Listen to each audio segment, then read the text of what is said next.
कृष्णाय वासुदेवाय हरये परमात्मने प्रणत क्लेशनाशाय गोविंदाय नमो नमः। હેલો ફેમિલી, ગુડ મોર્નિંગ, જય શ્રી કૃષ્ણ, જય બહુચરમાં. કેમ છો? આઈ હોપ તમે બધા જ મજામાં હશો અને અમે પણ મજામાં છીએ. મારા પ્રભુના ચરણોમાં પ્રાર્થના છે કે તમે ને તમારો પરિવાર ખૂબ જ સુખી હોય, સ્વસ્થ હોય અને સુરક્ષિત હોય. તો આ સાથે આજે આપણે નવા દિવસનો નવો બ્લોગ ચાલુ કરી દીધો છે કે content is our emotional diet. આપણે જેવું જોતા હોઈએ છીએ એવું જ આપણું વ્યક્તિત્વ બનતું જાય છે. અત્યારનું સોશિયલ મીડિયા આપણે સ્ક્રોલ કરીએ તો આપણને એમાં મૂવી, સોંગ, સિરિયલ જેમાં આપણને લગભગ મોસ્ટલી લસ્ટ, અહંકાર, મોહ, નફરત, ગુસ્સો જ આપણને બતાવવામાં આવતો હોય છે.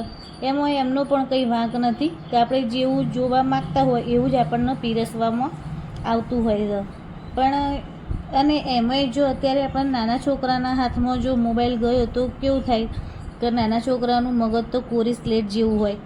મોબાઈલમાં આપણને જેટલું ખરાબ બતાવવામાં આવતું હોય ને એટલું સારું પણ જોવા મળતું હોય છે. એટલે અને જો નાના છોકરાના હાથમાં મોબાઈલ જાય ને તો થોડું ધ્યાન રાખવું. એટલે અત્યારે કેવું થઈ ગયું છે કે લગભગ મોટા ભાગના લોકો હોય ને એ ડિપ્રેશનથી સફર કરી રહ્યા હોય છે. કે લોકોને ડિપ્રેશન જ હોય, સવારથી ઉઠે ત્યારથી તે રાત્રે સુવો ત્યાં સુધી ડિપ્રેશન જ હોય છે. એટલે આજથી એક સિમ્પલ નિયમ આપણે કરવાનો કે સાત્વિક ગુણ અપનાવવાનો, જેમાં તમારે સવારે 15 મિનિટ જાગીએ પછી તરત જ આધ્યાત્મિક બુક વાંચવાની કે પછી ટીવીમાં ભજન આપણે લગાવતા હોઈએ છીએ, કંઈક એવું સારું જોવાનું. અને રાત્રે સૂઈ જઈએ આપણે એટલે એના 10 મિનિટ પહેલાં કે એ સારું આપણે બુકો વાંચીએ કે કંઈ સારું સાંભળવાનું હોય કે સારું જોવાનું પણ આવતું હોય છે. આમ કરવાથી આપણે ધીમે ધીમે પોઝિટિવ થતા જઈશું અને જીવનમાં ધીમે ધીમે શાંતિ આવવા લાગશે. કારણ કે સવારે આપણે જાગીએ એટલે આપણું સબકોન્શિયસ માઇન્ડ હોય ને એ એક્ટિવ હોય અને રાત્રે સૂતી વખતે આપણું માઇન્ડ ઓપન હોય. ખુશ રહીએ અને પોઝિટિવ રહીએ. કારણ કે જો આપણે મનથી ખુશ, સ્વસ્થ અને પોઝિટિવ હોઈશું તો આપણી ફેમિલી, ફ્રેન્ડ્સ, કલીગ્સ પણ ખુશ રહેશે. કારણ કે આપણે પોઝિટિવ રહીશું તો આપણી આજુબાજુનું વાતાવરણ પણ પોઝિટિવ રહેશે. તો જો વાતોમાં આપણી એક્સરસાઇઝ પતી ગઈ હતી અને નહીં ધોઈને તૈયાર થઈને આપણે આવી ગયા હતા રસોડામાં. તો આવીને તો પહેલાં મેં માટલા જ વિસરી દીધા. માટલા વિસરી સરસ એનો કોટલો ને બધું ધોવાનું હતું, એકદમ સરસ ચોખ્ખું સાબુથી ધોઈ દીધું મેં. માટલાને હું બહારથી તો સાબુથી સરસ ધોઈ જ દઉં છું. એટલે કેવું થાય કે આખો દિવસ અંદર પાણી રહ્યું હોય એટલે માટલામાંથી આજુબાજુથી જમતું જ હોય છે. એટલે થોડીક તો ચિકાસ આવી જ જતી હોય છે. આમ ખબર નહીં કેમ અમારી સોસાયટીમાં પાણી આવે છે ને એ થોડું જે ક્ષારવાળું વધારે પડતું હોય ને એવું આવે છે. એટલે એને રોજે આપણે સાબુથી એને આજુબાજુમાં સાફ તો કરવું જ પડે છે માટલાના. અને જો આરોમાંથી પાણી આવે છે ને તો એ જે માદરપાટનું ગયણું આવે ને એનાથી હું પાણી ગળું છું. તમે સમજી જ ગયા છો કે મારા મગજની મનોવ્યથા હું શું કહેવા માગું છું તમને. તો જો આપણે એક બાજુ ગેસે ચાલુ કરી દીધો હતો અને એના પર ચાય મૂકી દીધી હતી. તો ચાની અંદર મેં દૂધ, પાણી, ખાંડ, ચા બધું જ લઈ લીધું હતું અને ધીમા તાપે એને ઉકળવા માટે મૂકી દીધું હતું. તો આપણી ચા તૈયાર થાય ત્યાં સુધીમાં આપણે બીજી બાજુ બીજા ગેસ ઉપર આપણે દૂધ પણ મૂકી દઈશું. તો દૂધની થેલી અમારે આવે છે તેઓ મેં એક તપેલીમાં દૂધની થેલીઓ બંને ખાલી કરી દીધી હતી. અને જો હું તમને એ બતાવવા માગતી હતી કે કાલ રાત્રે મેં મોડા પણ ઘી બનાવી દીધું હતું. કારણ કે કાલે શીરો થયો નહોતો ને તમને ખબર હતી ને કે કાલે શીરો બન્યો નહોતો. એટલે આજે રાત્રે જ પછી મેં ઘી બનાવી દીધું હતું. તો જો અમે દૂધની થેલીઓ 2 તોડી દીધી હતી અને એક બાજુ ગેસ ઉપર એને ગરમ કરવા માટે ધીમા તાપે મેં મૂકી દીધું હતું. કાલે આપણે કેટલ આવી હતી ને એને આજે ધોઈ જો સરસ મેં સાફ કરી દીધી હતી સાબુથી ધોઈ અને એને લૂછીને હવે ચા થઈ ગઈ હતી. એટલે મનમાં બહુ હરખ હતો કે ચલો આજ તો આપણે કેટલી બધી ચા પીવાની. એટલે છેલ્લે જો ચામાં મેં આદું છીણી દીધું હતું અને મસ્ત જુઓ કેવી સરસ ચા તૈયાર કરી દીધી હતી. એને 2 થી 3 વખત ઉભરા લઈ દીધા હતા મેં અને આપણી કેટલી જે કાલે લીધી હતી ને એની અંદર મેં ચા ગળી લીધી હતી. તો જો ચા મેં કેટલીમાં ગળી લીધી પણ ગળતા થોડી ચા બાજુમાં ઢળી ગઈ હતી. થોડું આગી પાછી ગળણી થઈ ગઈ હતી ને એટલે ઢળી ગઈ હતી.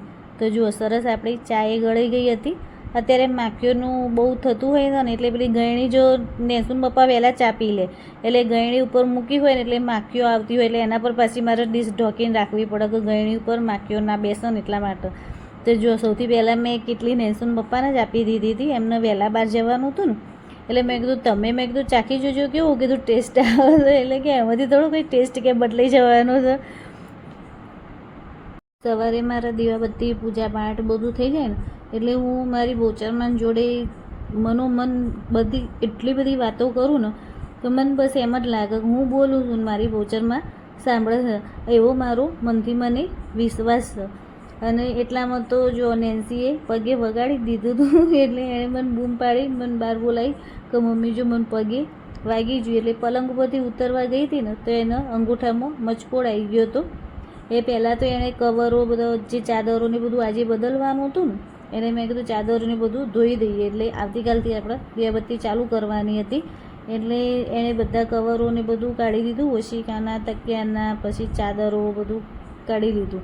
અને પછી એના પગમાં વાગ્યું એટલે એણે મને બૂમ પાડી હતી કેમ કે મમ્મી જો ને મારા પગમાં શું થયું. એટલે એનો અંગૂઠામાં મચકોડ આવી જઈ હતી. એટલે હું એને જોડે જઈને બેસી હતી. એટલે હું જોતી હતી તને ક્યાં વાગ્યું છે મને બતાવજે. એટલે મેં જોયું તેના અંગૂઠામાં થોડું વાગ્યું હતું. એટલે એને બેઠો મારે જ વાગેલો હતો. એટલે પછી મેં એને કીધું તું ચાલ આયોડેક્સ લગાવી દેજે એટલે તને સારું થઈ જશે. એટલે પછી એણે એક વખતે તો જો બરફ પડ્યો હતો ને તો બરફથી એણે માલિશ કરી અને પછી એણે સાંજે તો આયોડેક્સ લઈને આયોડેક્સ એણે લગાવ્યો હતો પણ એનો દુખાવો હજુ ઓછો થયો નહોતો. તો જોયું તમે વાતાવરણ કેટલું સરસ હતું બહારનું. આજે તો એકદમ કોરો દિવસ કાઢ્યો હતો અને આપણે આવી ગયા હતા સાંજે રસોડામાં. તો અત્યારે આપણે બનાવવાના હતા રાજગરાના લોટના વડા. તો વડા બનાવવા માટે મેં લઈ લીધા હતા આદુ ને મરચાં, 2 મરચાં લીધા હતા અને 1 ઇંચ આદુનો ટુકડો લીધો હતો. એને બરાબર મેં ટીચી લીધું. પછી કથરોટમાં લઈ લીધો હતો મેં રાજગરાનો ઝીણો લોટ. એની અંદર મેં મીઠું, મરચું, હળદર, ધાણા જીરું, ખાંડ, પછી આદુ મરચાંની પેસ્ટ, 2 બટાકા બાફેલા અને 4 ચમચી જેવું મેં અંદર તેલ લીધું હતું. અને કોથમીર નાખવાની હું ભૂલી ગઈ હતી જે છેલ્લે પણ મેં અંદર એડ તો કરી દીધી હતી. પછી છેલ્લે આપણે અંદર તેલથી એના લોટને મસળી દઈશું. તો જો કોથમીર મેં પાછળથી નાખી હતી ને છેલ્લે ઘણી બધી મેં કોથમીર અંદર ઉમેરી દીધી હતી. કારણ કે કોઈ બી વસ્તુ તમે બનાવો કે જેની અંદર જો ગોળ હોય, ખટાશ હોય અને કોથમીર હોય કે જેનાથી આપણો જે કોઈ બી વસ્તુ બનાવી હોય ને એનો ટેસ્ટને 4 ચાંદ લાગી જતા હોય છે અને એ ખાવાની પણ બહુ જ મજા આવતી હોય છે. જે ખટું મીઠું થતું હોય ને એ આપણને ખાવાની બહુ જ મજા આવે. તો જો આપણે ઘણી વખત આપણે કહેતા હોઈએ ને કે આપણે આંખની ગમે એ જ જીભને ગમે. તો આપણે વડા બધા થેપી લઈશું હવે. અને એક બાજુ તેલ ગરમ કરવા માટે મૂકી દીધું હતું. તો આપણે ધીમે ધીમે જો 2 હાથની મદદથી આપણે વડાને થેપી લઈશું. તો આપણું તેલે આવી ગયું છે અને આપણે ધીમા તાપે એકદમ મસ્ત વડા તળવાના છે. કારણ જો બહુ તેલ ગરમ થઈ ગયું છે તો ઉપરથી લાલ થઈ જશે અને અંદરથી વડા કાચા રહેશે તો આપણને ખાવાની મજા નહીં આવે. એટલે ધીમે તાપે સરસ વડાને પહેલાં તો નાખ્યા પછી તરત ઉથલાવાના જ નહીં. ધીમે ધીમે જો એના જાતે જ ઉપર આવી જશે વડા અને કેવા સરસ એકદમ ગોલ્ડન બ્રાઉન કલરના આપણા વડા તળીને તૈયાર થઈ ગયા છે. તો બધા વારા પરથી આપણે વડા તળી લીધા હતા અને જે આપણે આ ડીમાર્ટમાંથી લાવ્યા છીએ ને પેપર એમ જ કાઢી લીધા હતા કે જેથી આપણું તેલ બધું વધારાનું શોષાઈ જાય. તો આપણે બધા વારા પરથી હવે વડા તળી લઈશું.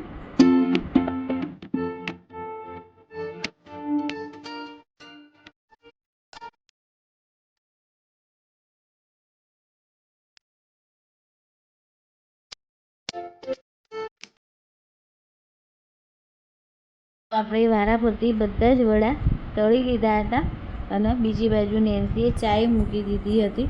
તો અમે આ વડા ચા જોડે ખાઈશું. તો અમે આ વડાને દહીં સાથે, ગ્રીન ચટણી કે અમારી જેમ ચા જોડે પણ સર્વ કરી શકો છો. તો આજનો દિવસ ખરેખર બહુ જ સરસ હતો. તમને કેવો લાગ્યો તે કોમેન્ટ કરીને કહેજો. આટલી બધી મહેનત કરી છે તો એક કોમેન્ટ પણ કરી લાઈક, શેર અને સબસ્ક્રાઈબ કરી દેજો જેથી કરીને હું નવા વિડીયો લઈને આવું. તો મળીએ કોઈ નવા વિડીયોમાં. ત્યાં સુધી જય શ્રી કૃષ્ણ, જય બોચરમાં.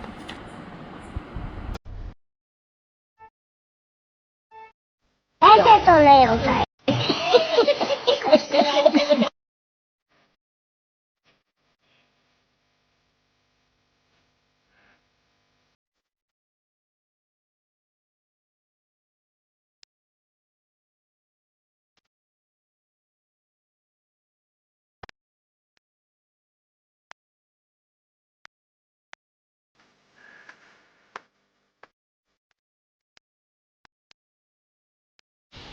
હેલો ફેમિલી, ગુડ ઇવનિંગ, જય શ્રી કૃષ્ણ, જય બહુચરમાં.